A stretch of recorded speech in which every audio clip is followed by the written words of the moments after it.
جو کام کسی ولی نے نہیں کیا، جو کام کسی نبی نے نہیں کیا، وہ کام جب ہم نے دیکھا سرکار گوھر شاہی چٹکی بجانے سے پہلے کرتے ہیں کہ سرکار مجھے عرش الہی پر لے گئے، اس کے بعد سرکار کہاں گئے یہ نہیں پتا چلا۔ مجھے اللہ نے کہا کہ یونس تیرا جو مرشد ہے نا وہ میرا بھی رب ہے۔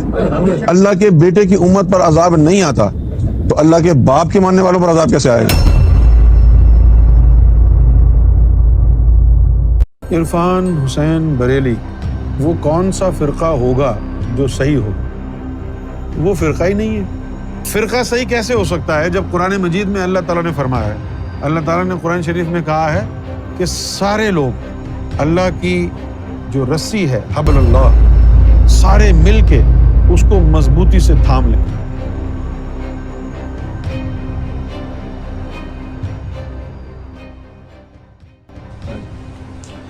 اس وقت سرکار گوھر شاہی کے اس دنیا میں آنے کے بعد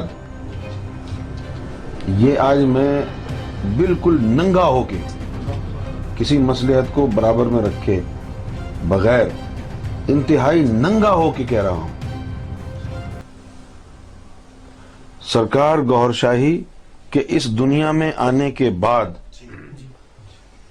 اللہ کی الوہیت اور ربوبیت کا پرچار شرک ہے۔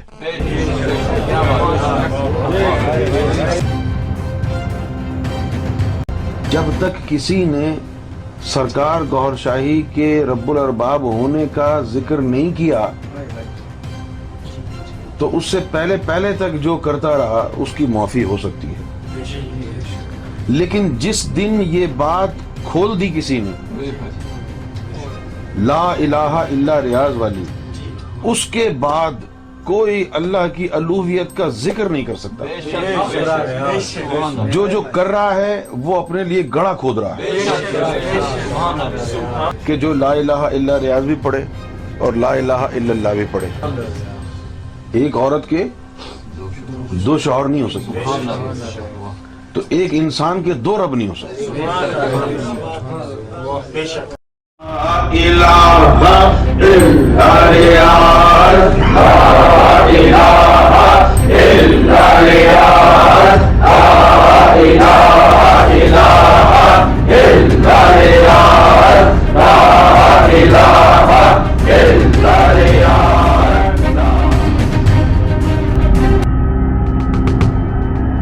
اعلانیہ طور پر کہہ دی گئی ہے کہ سرکار گوھر شاہی رب الارباب ہے۔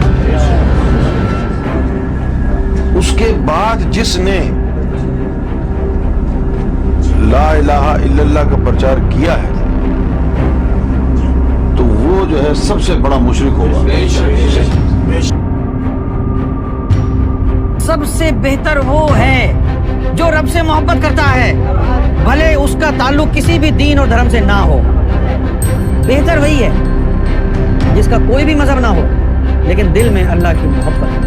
تو وہاں بھی دیوبندی کہتا ہے کہ یہ جو ہے ولیوں کے آگے جھک رہے ہیں۔ وہ ولیوں کے آگے کون جھک رہا ہے؟ وہ ولیوں کے اندر جو رب کا جلوہ بیٹھا ہوا ہے اس کے آگے جھک رہے ہیں نا۔ انسان کے آگے کون جھکتا ہے؟ یہ تو چہرے ہیں سارے، کسی کا نام غوث اعظم، کسی کا نام نظام الدین اولیاء، کسی کا نام بابا گرو نانک، کسی کا نام کبیر داس۔ اندر کون ہے ان کے؟ اندر تو ایک ہی اللہ کا کلام ہے، یہ آسمانی کتاب ہے۔ آج آپ کو یہ بات تسلیم کرنی پڑے گی کہ یہ ہندو بھی اہل کتاب ہیں، ان میں بھی مومن ہوتے ہیں۔ سینہ مصطفیٰ سے ہٹ کے مدرسوں سے تعلیم لینا یہ بدعت ہے۔ علماء من صدری، محمد رسول اللہ کا فرمان ہے کہ عالم وہ بنے گا جس کو میرے سینے سے فیض ہوگا۔ علماء من صدری، جس کو میرے سینے سے فیض ہے وہ عالم ہوگا۔ آپ سینہ مصطفیٰ کو فراموش کر دیں، کتابیں اٹھائیں اور فضلو کے چلے جائیں آپ مدرسے میں اور وہاں سے جا کے علم حاصل کر لیں، یہ بدعت ہے اور یہ جہنم کے کتے ہیں۔ مسلمان ہونے کے لیے کلمہ شرط ہے نا، عاشق بننے کے لیے تو کوئی شرط ہی کوئی نہیں۔ اللہ کا دین تو کچھ اور ہے، اللہ کا دین میں جانے کے لیے کوئی شرط نہیں، ہر کوئی اس کے دین میں جا سکتا ہے۔ اس کے دین میں کلمہ ہی کوئی نہیں۔ توریت میں کچھ اور دین ہے، زبور میں کچھ اور دین ہے، انجیل میں کچھ اور دین ہے، قرآن میں کچھ اور دین ہے، تو اس کا دین کیا؟ اس کا دین عشق ہے، اس نے سب سے پہلے اپنے محبوب سے عشق کیا، وہی اس کا دین بن گیا. اور کوئی بھی اس کے دین میں چلا جائے تو پھر وہ اس کا ہو گیا نا. پھر جب تو اس کے دین میں چلا جائے گا نا تو پھر جدھر اللہ جن لوگوں کے ساتھ اللہ تو بھی ادھر ہو ہی جائے گا نا. اللہ